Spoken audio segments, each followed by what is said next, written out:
안녕하세요. 빛을 담은 교회 이정훈 목사입니다. 날씨가 많이 무덥죠? 이 무더운 가운데서도 우리가 말씀으로 또한 시원하게 주의 말씀을 실천하며 또 하나님의 자녀답게 살아가는 또 한 주가 되기를 바랍니다.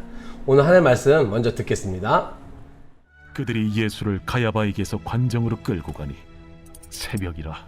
그들은 더럽힘을 받지 아니하고 유월절 잔치를 먹고자 하여 관정에 들어가지 아니하더라. 그러므로 빌라도가 밖으로 나가서 그들에게 말하되, 너희가 무슨 일로 이 사람을 고발하느냐? 이 사람이 행악자가 아니었더라면 우리가 당신에게 넘기지 아니하였겠나이다. 너희가 그를 데려다가 너희 법대로 재판하라. 유대인들이 이르되, 우리에게는 사람을 죽이는 권한이 없나이다. 이는 예수께서 자기가 어떠한 죽음으로 죽을 것을 가리켜 하신 말씀을 응하게 하려 함이로라. 네, 오늘 하나님의 말씀은 요한복음 18장 28절에서 32절 말씀까지 봤는데요. 제목은 하나님은 지금도 시퍼렇게 살아계십니다 라는 제목으로 하나님의 말씀을 전하겠습니다. 네팔의 숲속에 살고 있는 코뿔소가 가장 좋아하는 것이 다른 동물들은 거들떠보지도 않는 트레비아 나무의 열매라고 합니다.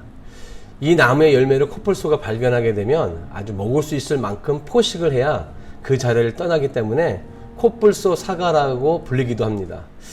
이렇게 되면 어찌 보면 우리가 트레비아 나무는 멸종하지 않을까 싶지만 신비로운 생명의 역사는 정작 코뿔소가 인정사정 없이 다 먹어 치워버리는 그 순간서부터 시작된다고 합니다. 그러니까 트레비아 나무 열매는요, 이 코뿔소가 그 씨앗까지 먹음으로 인해서 열매를 먹는데 그 속에서 씨앗은 소화가 되지 않는 거예요. 그래서 그 다음날 이 코뿔소의 배설물을 통해서 그 씨앗이 세상으로 나오게 됩니다. 그리고 그 씨앗은 그 코뿔소의 배설물을 거름 삼아서 다시 나무로 생존할 수 있는 그런 시간들을 갖는 거죠. 어떻게 보면은 이 트레비아 나무 입장에서는 반드시 양지로 나가서 싹을 틔워야 되는데 그 일을 도와주는 것이 다른 동물들은 거들떠보진 않지만 코뿔소만큼만은 이 트레비아 나무의 열매를 먹고 나니까 어찌 보면은 이 트레비아 나무의 입장에서는 고마운 거죠. 네팔에 코뿔소가 없다면 트레비아 나무는 종족을 감출 수밖에 없게 되는 거겠죠. 이와 똑같은 걸로 아프리카에 사는 코끼리는요, 아카시아 나무를 먹는다고 합니다. 네, 코끼리가 그 이동 경로가 얼마나 넓어요. 근데 이 아카시아 나무를 먹는데 이 아카시아 나무도 이 코끼리가 어마어마하게 먹는 거죠. 열매뿐만 아니라 그 안에 씨앗까지 다 먹는 거예요. 근데 그와 다르게 이 아카시아 나무에 있어서 가장 위험한 것은 그 나방의 유충이라고 합니다. 그 유충은 그 아카시아의 열매를 먹을 뿐만 아니라 그 씨앗까지도 다 갉아 먹으니까 생존할 수가 없는 거예요. 그런데 이 코끼리가 그 나방의 유충도 다 먹고 열매도 먹고 씨앗까지 먹는 거죠. 근데 이 코끼리는 씨앗을 소화시킬 수가 없는 거예요. 그러니 아까 코뿔소처럼 이 코끼리도 그 다음날 배설물을 낼 때 이 씨앗도 같이 바깥으로 내보내는 거죠. 그러니까 코끼리의 이 영역이 얼마나 넓어요, 이동 경로가. 그러니 그 걸음을 벗삼아서 싹을 틔운 아카시아 나무가 여기저기서 성장할 수 있는 이유가 바로 거기에 있는 것입니다. 그러니까 거대한 코끼리가 아카시아 잎과 열매를 다 먹어치우는 것 같지만 사실은 아카시아 씨앗을 수백 킬로 넓게 퍼뜨려주고 있기 때문에 아카시아 나무는 멸종되지 않고 계속 살아남을 수 있는 거죠. 여러분, 우리가 이 세상을 살아갈 때 이 자연의 이치라는 거, 바람이 불고 강물이 흘러가고 하늘에는 새가 날고 아프리카의 벌판에서는 코끼리가, 네팔의 숲속에서는 코뿔소가 누비고 다니는 것, 이 모든 것은 우리가 보기에는 별 의미가 없어 보일 수 있습니다. 그러나 조금만 깊이 들어가다 보면 그 속에서는 하나님의 역사가 한 치의 오차도 없이 치밀하게, 오묘하게, 신묘막측하게, 신비스럽게 이루어지고 있는 것을 우리는 발견하게 됩니다. 여러분, 지금 내 눈에 보이지 않는다고 해서 하나님의 역사가 일어나지 않고 있는 것이 아닌 거죠. 내가 의식을 하든 의식하지 못하든 그건 상관없이 하나님은 하나님의 방법대로 하나님의 일을, 하나님의 역사를 펼쳐나고 가고 계시다는 거예요. 아니, 자연을 그렇게 하나님께서 움직이시는데 그토록 사랑하시는 인간들을 위해서는 하나님이 어떻게 하시겠어요? 그냥 방치해 놓으시겠어요? 그렇지 않죠. 우리 눈에는 보이지는 않지만 우리가 의식하지 못할지라도 하나님께서는 우리들의 인간사의 모든 역사를 정말 심요막치하게, 오묘하게, 신비스럽게 전개하고 계시고 있다는 사실이죠. 이스라엘 백성들이 울부짖습니다. 애굽에서 구원해달라고. 그 소리 하나님 들으시고 모세를 준비하시는데 모세를 어떻게 준비하셨어요? 궁궐에서 자라게 하셨어요. 그러면 그 궁궐에서 자라는 동안에 이 이스라엘 백성들은 그걸 알았어요? 모르죠. 그런데 하나님은 우리가 의식을 하든 의식을 하지 않든 간에 하나님의 역사를 어떻게 하세요? 이루어가고 계시다라는 거죠. 이걸 믿을 수 있는 믿음이 우리에게 필요한 거예요. 그러니까 하나님의 역사는 움직이고 있지 않는 것이 아니라 움직이고 계신 거죠. 빌립보 감옥에 갇혀 있었던 바울과 실라를 보세요. 그 상황은 절망이고요. 이제는 죽음이에요. 근데 자기들이 왜 여기에 와야 했는지, 그 일을 어떻게 할 수 있었을까요? 이후에 간수장이가 구원을 받고 그의 가족까지도 구원받는 사실을 통해서 하나님께서 나를 그때 환상 가운데 나를 에베소로 가지 않게 하시고 나의 방향을 틀으셔서 유럽으로 오게 하신 이유가, 마게도니아 쪽으로 오게 하신 이유가 이 한 사람, 이 가정을 위해서 하나님께서 준비하셨구나. 그러니까 하나님은 내가 의식을 하든 의식을 하지 않든 간에 하나님의 역사를 위해서 어떻게 하시는 거예요? 움직이고 계시다는 사실이에요. 언젠가 한번 말씀드렸던 기억이 나는데, 지금 우리 빛을 담은 교회 출석하고 계신 가정 가운데 한 분께서 그런 이야기를 저에게 들려주셨어요. 작년에 이 우리 빛을 담은 교회를 이렇게 세우기 전에 인테리어를 하면서 막 공사 중에 있을 때, 그분께서는 여기 위에 이제 병원이 있으니까 늘 통원 치료를 받고 계셨죠. 근데 늘 오고 가는 길에 이런 생각을 하셨대요. 야, 이 상가에 교회 하나 정도는 있었으면 좋겠다라는 생각을 하신 거예요.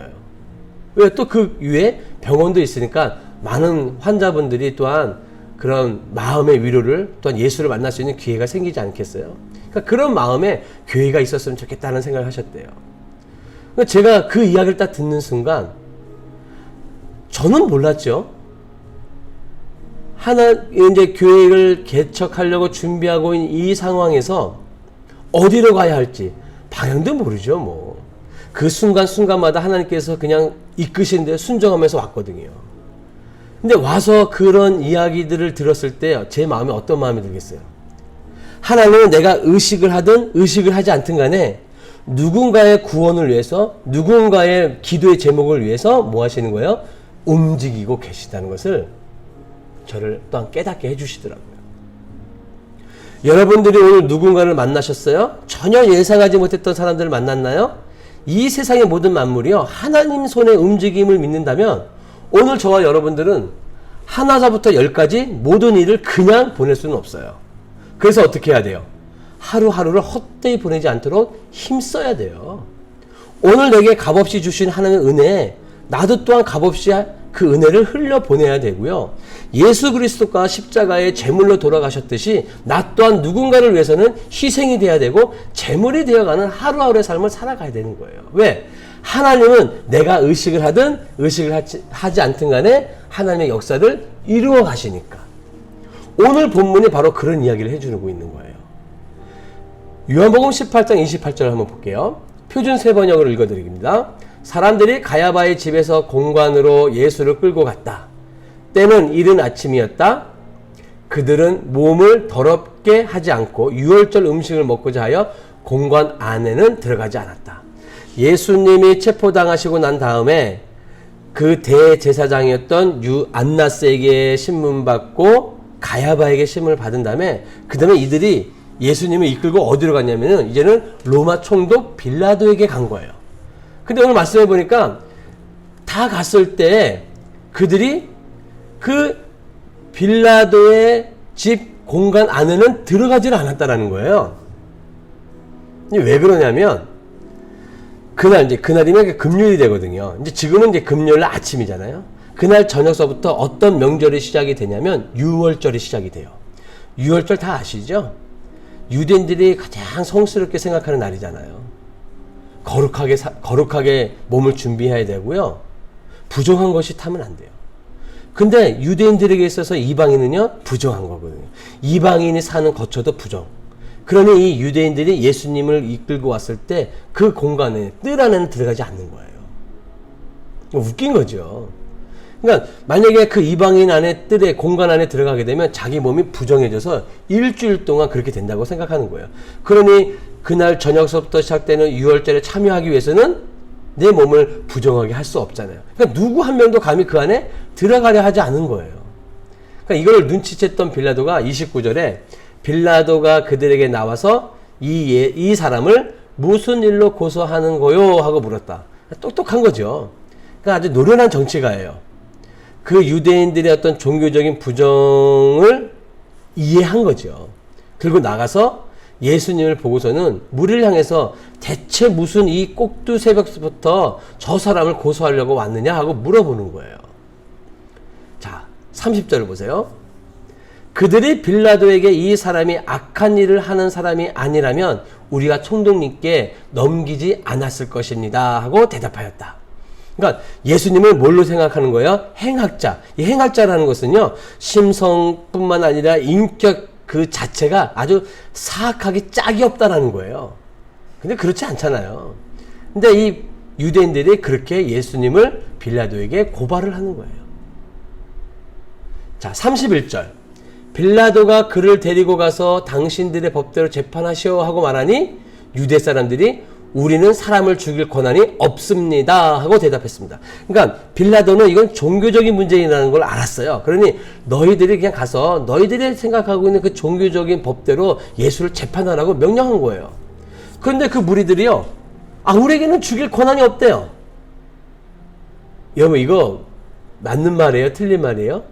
틀린 말이에요. 종교적인 법으로요, 이 유대인들이요, 얼마나 많은 사람들을 죽였는지 몰라요. 한 예를 든다면, 여러분, 요한복음 8장에 보면은 유대인들이 가늠한 여인을 데리고 왔어요. 그러고 나서 뭘로 하려고 했어요?